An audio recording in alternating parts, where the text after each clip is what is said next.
gente.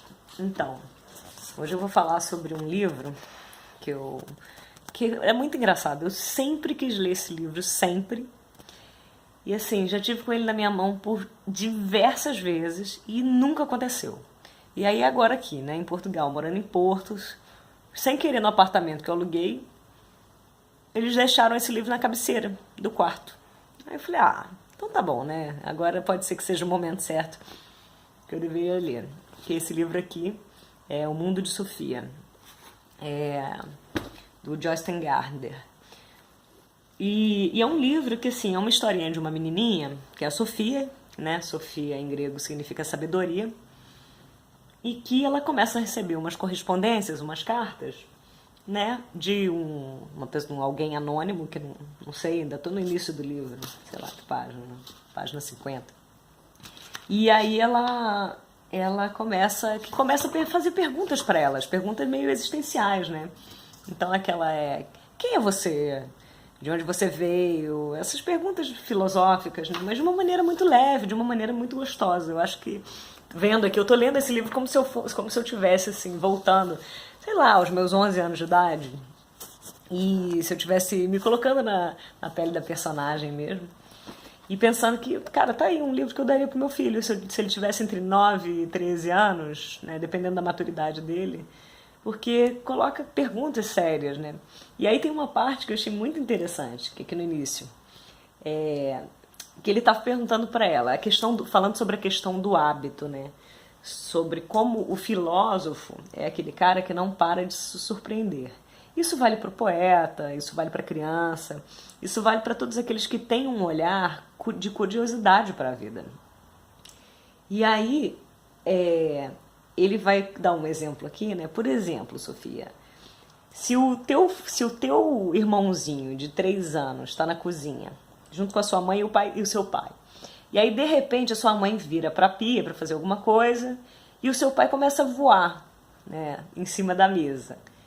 O seu irmãozinho vai olhar para aquilo e vai falar, olha, o papai voa. Só que para ele, aquilo vai ser tão inusitado quanto de repente seria o papai botar a cabeça atrás da parede, né? Tipo, achou! Achou! Quem nunca brincou disso, né? Com criança. E a criança racha de rir, né? Ou então quando a criança descobre a água, ou descobre a sombra. Tem vários vídeos no YouTube maravilhosos de uma garotinha correndo da sombra dela desesperada. Ai, desesperada, sabe? Porque o mundo para criança é uma descoberta muito miraculosa, né? É muito linda, assim. Eu acho maravilhoso, E aí, quando o garotinho vira e fala, né, papai voa, pra ele aquilo é tão miraculoso quanto o papai se esconder e aparecer, quanto de repente uma vela, né, tá acesa e com um sopro se apagar, quanto um cachorrinho de repente aparecer na frente dele. Por quê? Porque, na verdade, a criança está vivendo uma desnaturalização, ela tá vendo o mundo como se o mundo fosse pela primeira vez, porque o mundo para ela é pela primeira vez.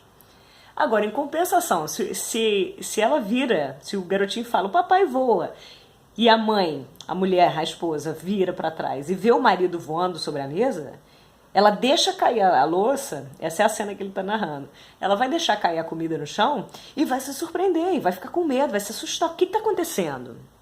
Né? E o interessante é a gente pensar que a gente, né? Por quê? E por que ela se assusta? Ela se assusta porque aquilo não faz parte das regras que ela internalizou ao longo da vida, né? Porque segundo as regras internalizadas ao longo da vida, muitas coisas o bom homem pode fazer.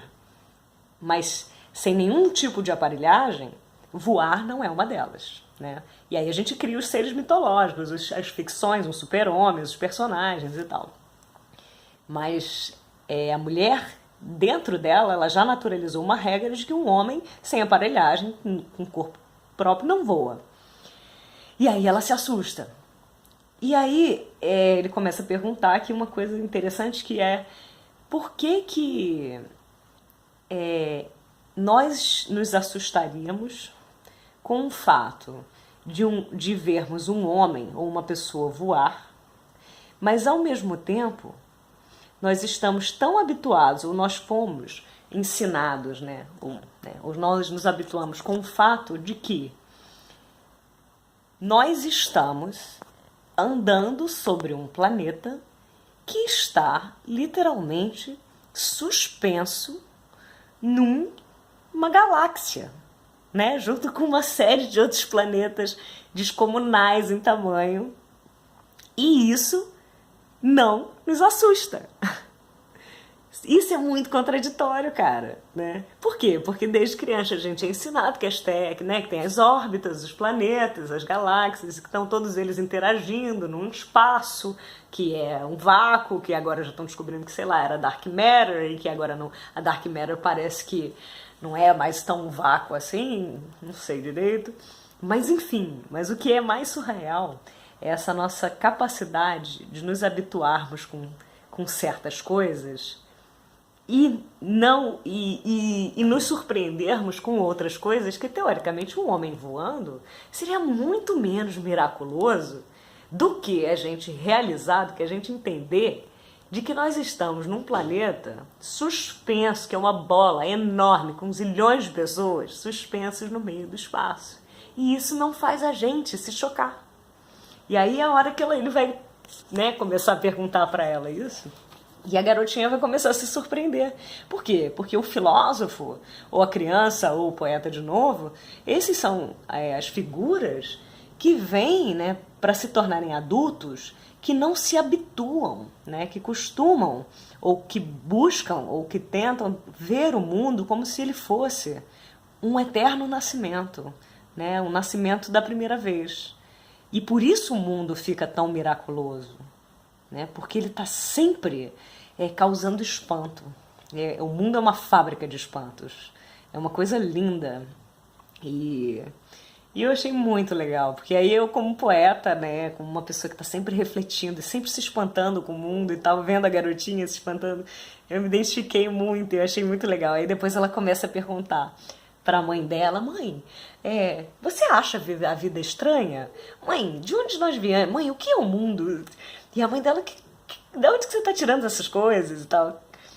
Eu achei muito interessante. Eu recomendo, gente, o Mundo de Sofia. Assim, e recomendo o seguinte: os pais, antes de darem esse livro pro filho, leiam. E aí depois você passa. Até para vocês estarem preparados, né? Porque vai vir uma enxurrada de perguntas.